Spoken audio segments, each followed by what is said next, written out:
If I asked you what the NBA's worst nightmare is, what would you say it is?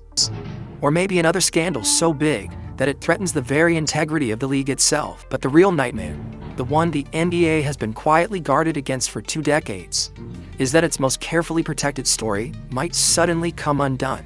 LeBron, you are the NBA's all-time scoring leader. For 20 years, the league has built a single narrative, but stories have a way of escaping their author's control. And in 2026, that fear has taken shape in the form of Steph Curry and the 2026 Golden State Warriors. The NBA's worst nightmare has arrived. Last season, the Warriors didn't exactly get dealt the best hand in the playoffs. On him, that would bowl the out, while Butler goes down hard. And somehow, the basketball gods still say no. Curry's hurt though, coach. It's self-grabbing. He's asking for relief from that bench. In the regular season, they were absolutely legit. I mean, they beat the defending champions 2-1. After the All-Star break, they were tied for the 3rd best record in the league. The 2025 Warriors were real. They were moving the ball well, hitting shots, playing that classic Warriors brand of basketball. They were the team nobody wanted to see in the playoffs. But just when it mattered most, fate stepped in and ripped them out of contention. To many, that felt right. A second-round exit. No team in this league is winning anything with their best players injured. That was a season ago, though. The story of 2025. Well, it's a different story this year. Hey guys, I'll be real with you. I'm not much of a gambler, but I do love finding ways to make the biggest sports moments feel even bigger. Have you seen Steph Curry train recently? He's 37 years old now, but somehow, it looks like he's still getting better. I mean, just look at the range on some of these shots, pulling up from beyond what most players would think is even possible, then splashing them in like they're nothing.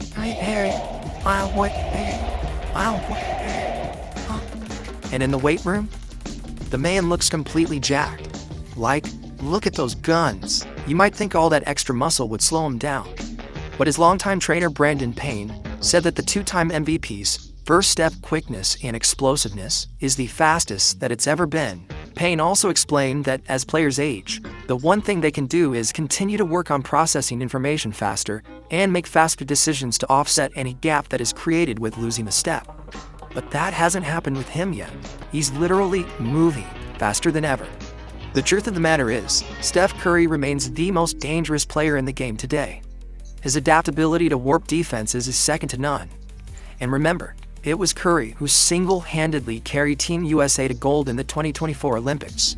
Steph Curry is the reason the NBA is nervous about 2026. Steph Curry might be the Warriors' ultimate weapon, but their ultimate general is none other than the one that's called Jimmy Buckets, also known as Playoff Jimmy in the postseason, and in some other hardcore basketball circles, is also known as Jason Tatum's father.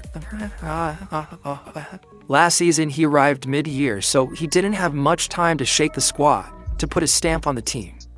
But this year, he's had a full off-season to prepare, and from everything we've seen, he's taking the job dead serious. And he's bringing that famous Heat culture straight into Golden State. Now, some people might say, yeah, but he couldn't even get the Warriors a single playoff win last year. He was literally playing on one leg in that series, and there's only so much you can do when your body won't cooperate. And to those naysayers, I have one question for you. Why do you think Miami made it to 2 NBA finals in the last 5 years? And how do you think they became a powerhouse in the East with a roster full of undrafted players? The answer is Jimmy frickin' Butler. He just has a way of elevating everyone around him. I knew it. I can just feel the heat on this. I knew it, bro. Bringing Buddy Hield back to life, keeping Draymond fully locked in, and behind the scenes, who knows how many others he's impacting. His leadership is Jordan-esque. And that's why he's the second biggest reason the NBA's worst nightmare has come to life. The third reason is, well, Draymond Green at his peak, doing Draymond things. Honestly, I wonder what Jordan Poole thought when he saw this clip. On June 17, 2022, right after the Warriors won the championship against the Boston Celtics, a certain woman fired off a tweet that said, Congrats to the bit depth Warriors, blah blah blah. If you're wondering who that woman is, well, it's Anna Horford, the sister of none other than Al Horford. But guess what? That same Al Horford just signed with the Golden State Warriors. And you know what? This post here perfectly sums up how I feel about Al Horford. All jokes aside, Al Horford is exactly the type of center the Warriors have been missing. The Celtics desperately wanted him back. Some people will say he's a dinosaur, but here's the truth.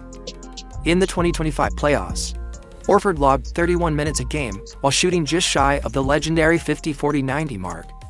That's not a wash. That's filthy. The Godfather can stretch the floor, anchor the defense, and bring another level of veteran leadership this roster hasn't seen for a while. But here's where it gets even scary. The Warriors' 25-year-old 7-foot center, who has the size, the versatility, and the force, but just needs a little of that steady veteran presence to guide him. What I'm trying to say is this: if these two can stay healthy, Golden State will suddenly have two rock-solid centers they can throw up in any matchup. And depending on how Steve Kerr decides to use his lineups, the Warriors might have a new lethal iteration of the death lineup coming up in 2026. And speaking of lethal, 9-2. Do you know what those numbers mean? That was the Warriors' record last season before DeAnthony Melton went down with injury. So he's not the biggest name in the league. And standing just 6'2", he's not a giant either. But last year, when he shared the floor with Steph Curry, Golden State looked unstoppable. But the chemistry he brought made the Warriors look like one of the best teams in basketball. And this was even without Jimmy Butler. Well, now today, Melton is back in the Bay, fully healthy. And do y'all smell what the Rock is cooking? All offseason, the one shadow hanging over Golden State was Kuminga's contract. Just as expected, that storm has already passed. Kuminga isn't just another young player.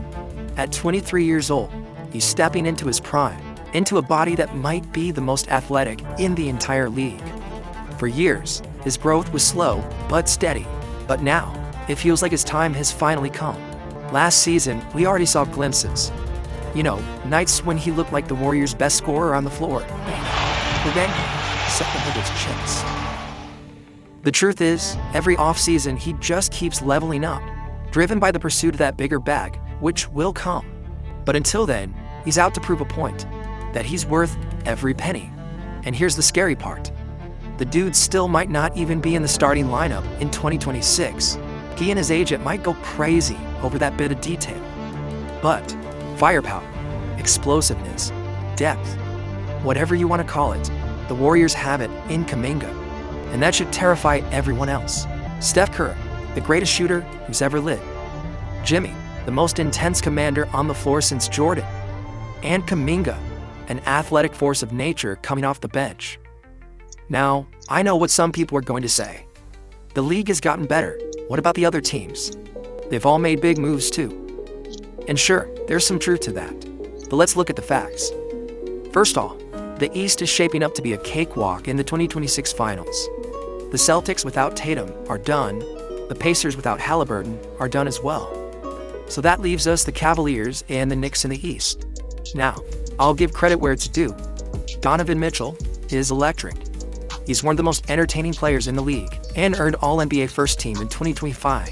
But when it comes to the postseason, guys, history tells us he just doesn't get it done. As we already saw, their style of play is too top-heavy. They got exposed by a team that ran the floor and rained threes, the exact brand of basketball the Warriors thrive on today. The East isn't built to stand a chance against Golden State in the finals for 2026. Now looking at the West, let's be honest. There are really only two teams standing in the Warriors' way, OKC and the Nuggets. These aren't going to be cakewalks, but if we're talking 7-game series, I got the Warriors taking down either one of them in 6 or 7. Beyond that, you've got the Tier 2 teams, the Lakers, Mavericks, Timberwolves, maybe the Rockets. Then there's the Clippers too. That is, if Kawhi even plays after the little salary cap circumvention situation. But let's be real, none of those Tier 2 squads are taking out Golden State. That is, if the Warriors stay healthy. That's the one true Achilles heel for 2026. Hell, this team is built for the playoffs, not the grind of the 82-game regular season. And that means two things are critical. First, they need a strong start. The last thing they can afford is dropping games they should win. If they stay locked in early, that's step one toward another championship run. Second, Steve Kerr has to lean on a deep rotation. I'm talking 10, maybe even 12 guys in the regular season. Just don't burn out the vets. Keep Curry, Butler, Draymond, and Horford fresh for April, May, and June. If they manage those two things, get off to a hot start and keep their vets' legs fresh, then come playoff time, the Warriors are going to be absolutely lethal. And then comes the question. When Steph Curry wins his 5th ring, what does that mean for LeBron's legacy? Can we really call LeBron the greatest of this generation if Curry ends up with 5 championships to his 4, and with 3 of those coming directly at LeBron's expense? And what does that do to the NBA's marketing machine, the one that's been built around LeBron for the past 20 years? Ladies and gentlemen, the NBA's worst nightmare has arrived.